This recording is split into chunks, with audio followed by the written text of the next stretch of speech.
Cricket বিশ্বে ভয়ঙ্কর ঝড়। ভারত কি হারাতে যাচ্ছে চ্যাম্পিয়ন্স ট্রফি আর ওয়ানডে বিশ্বকাপের আয়োজকত্ব? আর সেই ঝড়ে কি ভেসে যাবে বাংলাদেশও? রাজনীতি, বয়কট, কোটি কোটি ডলারের ঝুঁকি, সব মিলিয়ে ক্রিকেট দুনিয়ায় এখন টালমাটাল পরিস্থিতি। আজ জানবো কেন আইসিসি ভাবছে টুর্নামেন্ট সরিয়ে নেওয়ার কথা, আর কোন দেশ পেতে পারে সেই বড় সুযোগ। ভারতের হাতে ছিল দুটো বিশাল ইভেন্ট, 2029 সালের আইসিসি চ্যাম্পিয়ন্স ট্রফি আর 2031 সালের ক্রিকেট ওয়ার্ল্ড কাপ। কিন্তু টি-20 বিশ্বকাপ ঘিরে রাজনৈতিক টানাপোড়েন পরিস্থিতিকে পুরো বদলে দিয়েছে।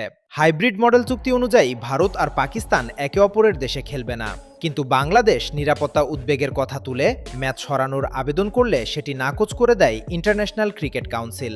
পরিস্থিতি এতটাই উত্তপ্ত হয় যে সম্প্রচার ও বাণিজ্যিক প্রায় 250 মিলিয়ন মার্কিন ডলার ঝুঁকির মুখে পড়ে।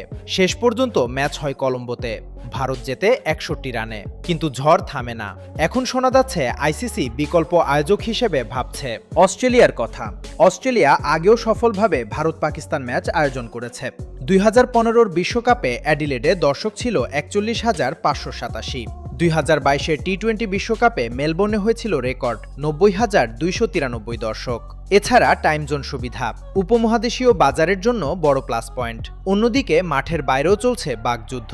ভারতের সাবেক ক্রিকেটার মোহাম্মদ খালিফ অস্ট্রেলিয়াকে খোঁচা দিয়ে বলেন, মাইটি অজি আর নেই।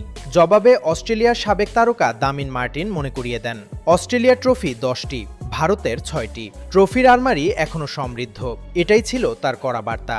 সব মিলিয়ে ক্রিকেট এখন শুধু খেলা নয়, কূটনীতির লড়াইও। তাহলে কি সত্যিই ভারত হারাবে বিশ্বকাপ? বাংলাদেশ কি পড়বে বড় বিপদে?